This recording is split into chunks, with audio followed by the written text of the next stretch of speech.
Coming up on WMLT News, campus efforts raise money for the homeless. Plus, a hamburger helping you won't want to miss. We'll tell you all this and more as WMLT starts right now.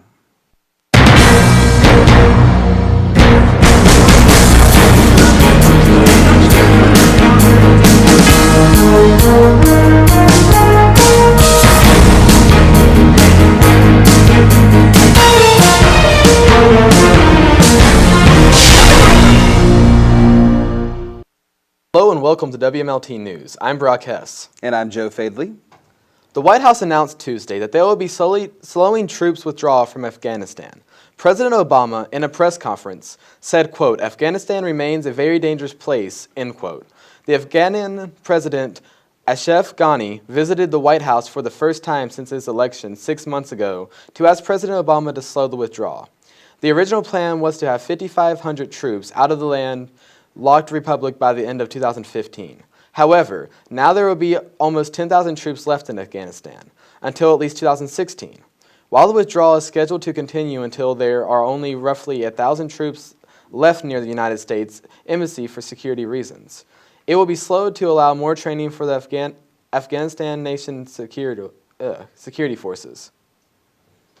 A Germanwings plane carrying 150 passengers and crew crashed in a remote part of the Alps in southern France near the town of Digne. The plane was en route from Barcelona to Dusseldorf. The search will continue on the next couple of days for survivors. The cause of the crash has not been determined. Although the plane's black box has been found and it will be analyzed for the time being, officials are calling the crash an accident, with officials saying that everything else is speculation.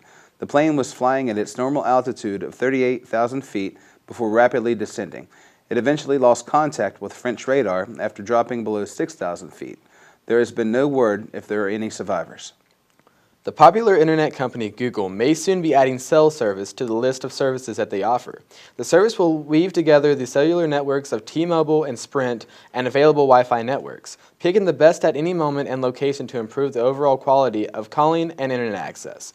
The people familiar with the service has said Google is expected to pay Sprint and T-Mobile just $2 per gigabyte. According to the malware services analyst Steve Smith, it means Google could choose to provide super cheap service, which in theory could force companies like Verizon and AT&T to provide faster data services to lower costs to be competitive.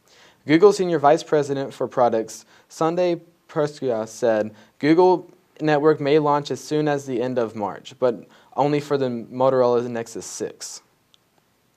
Utah Governor Gary Herbert pressed a stamp of approval on a new bill that will allow firing squad to be used in cases where lethal injection drugs are unavailable.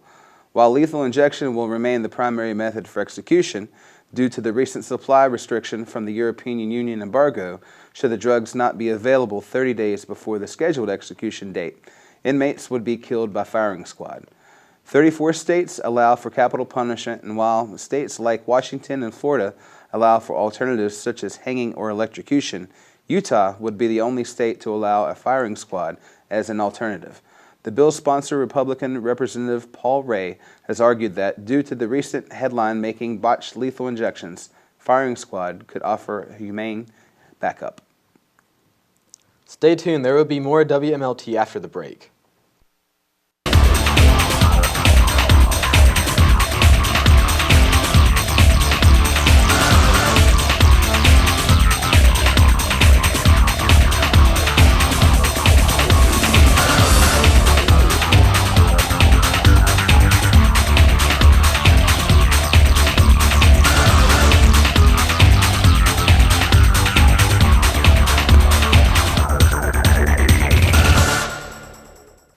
And we are back with WMLT. There was a band concert earlier this month on March 11th, and our very own Kristen Osborne gives us the details. The Concord University Band had their first concert of the semester a few weeks ago on Wednesday, March 11th, in the Alexander Fine Arts Main Auditorium. The band performed a selection of 7 very entertaining pieces by different composers that thoroughly entertained the audience. We sat down with Dr. David Ball, the band instructor, after the concert about his thoughts on how the concert turned out. Concert turned out really well. 7 very diverse pieces of music, many different styles. 6 American composers and 1 British composer. The band's been working very diligently all semester to put the concert together, and I think they were very happy with the way it turned out.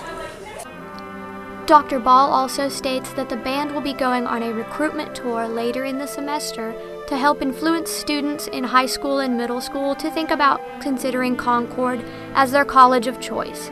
The tour will be throughout various parts of West Virginia and Virginia. The tour dates have not yet been posted.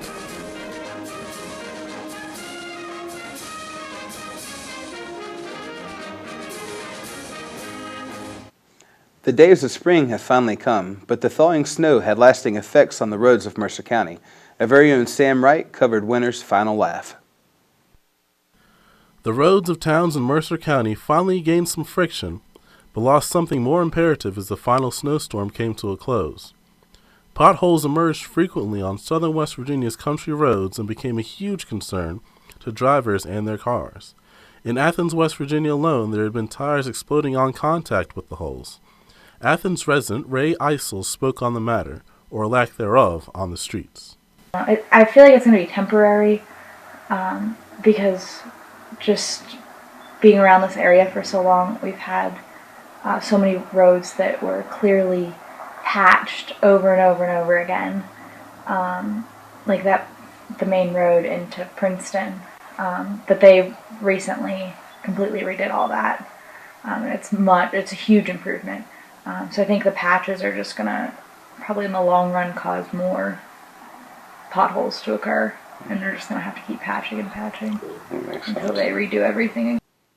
On March 12th, Concord University's Delta Zeta sorority held a fundraiser called Hamburgers for Hearing in conjunction with the Starkey Hearing Foundation. I was at McDonald's to see firsthand the hard-working ladies of Delta Zeta raise money for those in need. From colorful road signs to donation cups to working with customers, some of Concord's students teamed up with McDonald's on Oakville Road in Princeton for a good cause. From 5 to 8 p.m. on Thursday, March 12th, the ladies of the Epsilon Delta chapter of Delta Zeta of Concord University held a fundraiser entitled Hamburgers for Hearing to help support and raise money for the Starkey Hearing Foundation. Starkey gives hearing aids to people all around the world. So they give about 100,000 every year to people that can't hear. In fact, the Starkey Hearing Foundation has provided more than 1 million hearing aids to people in need worldwide. I wanted to get involved with the community and bring something new to Delta Zeta. We hope it's going to be something that continues through Delta Zeta every year. If you would like to learn more about how Starkey can help you or someone you know in need of a hearing aid, or to make a donation, you can visit starkeyhearingfoundation.org for more information. Earlier this month, Concord University held an event in the bottom of the Student Center that allowed students to test their luck. Here's Dalton Boggs with the story. Students all over Concord University's campus poured into the Student Center for casino night earlier this month. Complete with blackjack, roulette, and a DJ, students can embrace their inner gambler without any repercussions. However, this still begs the question, what is casino night? Director of Student Affairs, Andrew Soljet, explains. Casino night's something that Concord hasn't done in a few years, and so I got some feedback that the last time I was here it was pretty popular, so I've got a company that I work with that does a really good job on it, and so we brought them in, and obviously anybody that's been to a lot of my events knows DJ Late Night comes in and does a lot of sound and light for it too, so we kind of mix them up, and so far we're off to a pretty good start. As a whole, I think it's a really great event that they've been doing. I had a lot of fun. I showed up late, so I walked in, they gave me $200 in chips, and I was like, what can I do with this? I don't really want to win anything. So I kind of blew through all my chips in like 15-20 minutes. Prizes included food items such as snacks and drinks. Students could exchange the chips that they won at the tables to purchase raffle tickets, which would increase their chances of winning the foodstuffs at the end of the night. Soljet had a little help setting up the event from the SAC. When asked about the SAC, Soljet explains. The Student Activities Committee is made up of interested students that help us out with setup and tear down the events, planning, help me out with some input on some things, the way that we shape the program. So, we we meet as needed, usually a week or two before whatever event we've got going on. And, we've got some pretty big stuff planned for the rest of the semester, so hopefully people are looking forward to that. The SAC is also responsible for many other events that have been put on by Soldot's committee, such as the Lebowski Fest earlier this month. Students enjoyed Casino Night, which leaves plenty of opportunities for another one to be held in the future on Concord's campus. Concord students have been donating change to help a local fire department. WMLT's Jesse Stevens has more.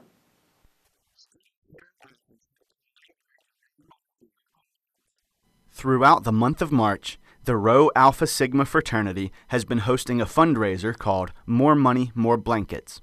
This campaign will collect money for the Athens Volunteer Fire Department. It invites students to donate their loose change to a worthy cause. Money jars, just like this one, have been placed all across campus in the Student Center and in all 4 residence halls. They offer students a great way to pitch in and help the community.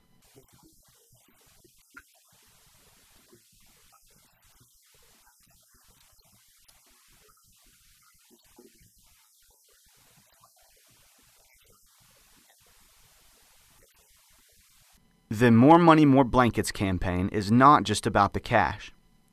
Each coin that is dropped into the jar has a certain point value. Pennies are worth 1 point each, but any larger coin will deduct points. At the end of the month, the building with the most points will be declared the champion. Saran is confident that students will step up to help make a difference.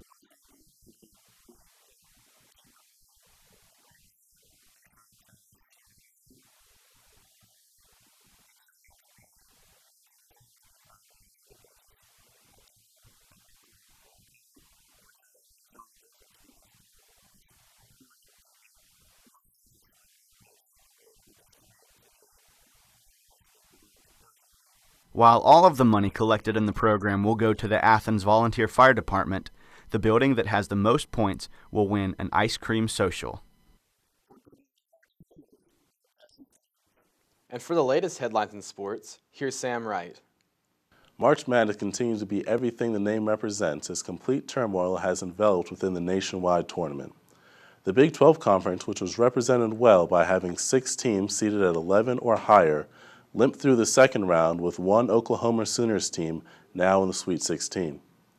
The NFL free agency period has been one of the most frenzied in recent memory, with big signings such as former Lions defensive tackle Ndamukong Suh, who inked a historical $114 million deal with $60 million guaranteed to play for the Miami Dolphins.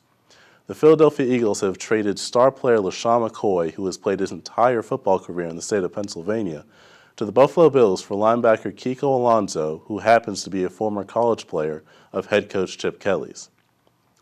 Former NFL and 49er star linebacker Patrick Willis decided to hang up the cleats after a stupendous 8-year career that involved All-Pro and Pro Bowl honors from his rookie year in 2007 until 2013, the year before Willis suffered a toe injury. Willis stated the decision was made because he believed he could not compete at the level he wanted to anymore. Equally surprising is stalwart rookie linebacker Chris Borland's retirement as well. Borland filled in for Willis's absence the past year by leading all rookies with 108 tackles in 14 games. It was expected to be another drafted gem for the 49ers. That is all today for sports. Back to you guys at the desk. And that's it for WMLT News this week. I'm Brock Hess. And I'm Joe Fadley. See you next time.